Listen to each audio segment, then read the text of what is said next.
in the room ever read the Bible? No? Anyone read the Quran? Any Mohammeds in the room? No.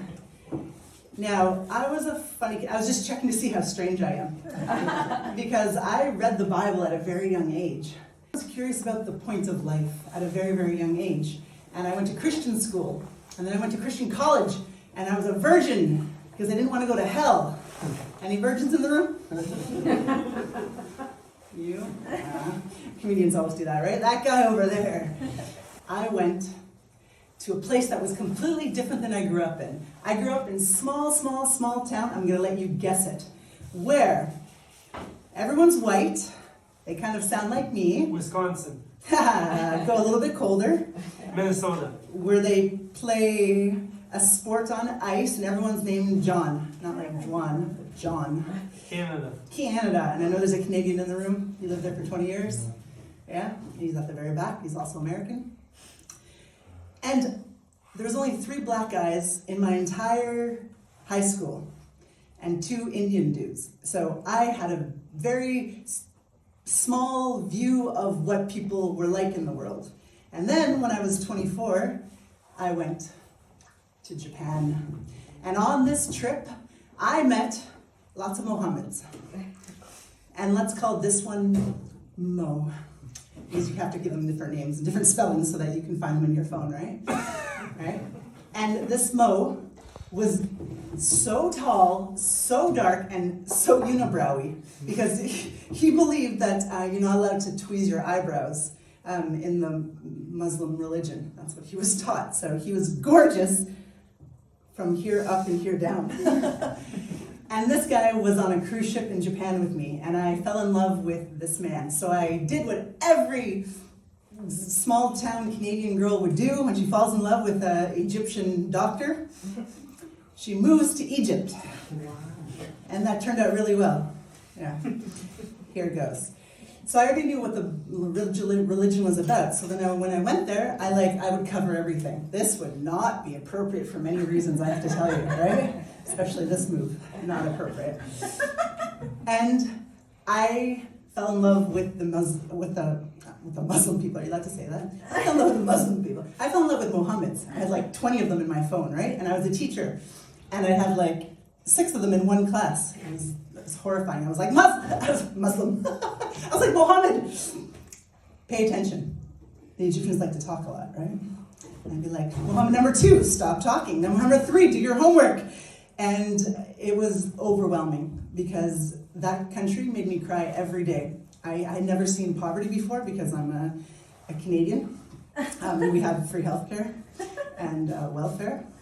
And it was just so overwhelming. And I met these amazing, wonderful human beings. I had never encountered men like these Mohammeds. They took me like a sister. I grew up thinking, boys talk to you because they like you, right? Or they don't like you when they're making fun of you. That happened both ways. And these guys, they brought me into their homes. I met their families. I went to their weddings. They taught me about respecting a woman. And I had heard stories of the opposite. And when I lived there, I thought, oh my God, there's some kind of a plan where America wants to make everyone else in the world look bad. Why would they want to do that, right?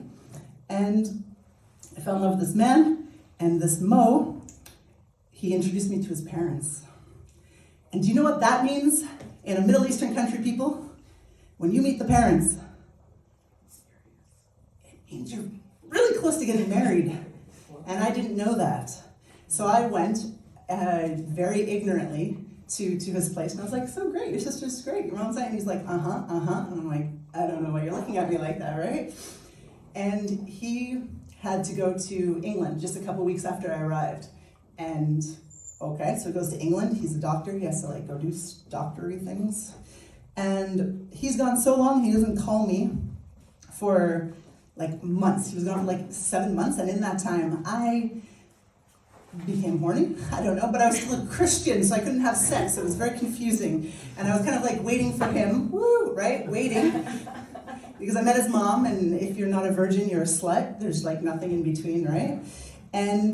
But then I met a tall, dark, handsome, nobody tell this story to my boyfriend, he's recording me right now. And he doesn't speak English. Okay. And he was from Senegal. And I kind of like really, really liked this guy, so I kind of forgot about Mo. And then Mo comes back, and his heart is broken because I didn't wait for him. And I'm like, wait for you, didn't call me. And he's like, oh yeah, I was busy. And I'm like, ugh. Anyway, time go on. He's like, I want to come to Canada and earn some money because a cleaning woman in Canada makes more money than a doctor does in Egypt.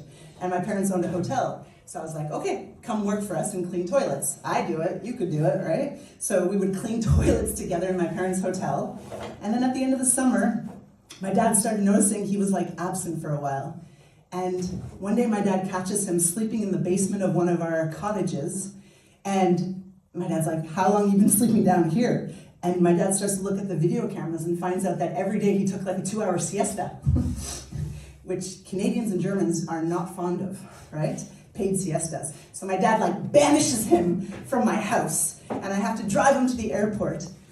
And he says to me in the car, he's like, but I've always loved you. I'm like, what? When did you love me? When you never called me? When you totally like ignored me? When you stole like time and money from my father? Right? Oh, I always loved you. I was too shy to tell you. And I was like, oh, is it true? I was only 24, so I didn't know if men lie. Right? I was like, oh, you love me. And then I became Muslim. Like, I would just like cover up, and I believed that like love didn't exist anymore. My whole like worldview broke because I thought so highly of him and all his wonderful friends. Like, they don't even kiss before marriage. Like, they don't even hold hands before marriage. Once I touched his finger and he was like, oh, right? And I was like, what man in North America will ever date you for more than 12 minutes without thinking, like, they know you're not gonna have sex with them. He knows he's not gonna kiss anyone before marriage. And he spends years and years and years waiting for that woman. Call it what you want. That made me feel very special. And I've dated many, many Muslim men since that time because there's somehow this, I don't know what it is, but this respect for it. And then also there's the shitty part that a woman has no value except for her virginity. I get that, right? Surprise, right? And then I just thought there's something very beautiful in the Quran. There's something very beautiful about respect. There's something beautiful that I can learn from this. And so for about 8-9 months of my life, I like covered everything up. Not that that makes you Muslim, I know that's not the rules. But I somehow felt comfortable in being like a modest, respectable, like kind, not grabbing attention. Woo, right? Look at me now, right? That was a long time ago. And there's something very beautiful about that religion. It was a very impactful time in my life because it was when I was 24. That's like very formative years, they say, after 7. So I wanted to share the Muslim story on Jesus' birthday. Thank you for listening.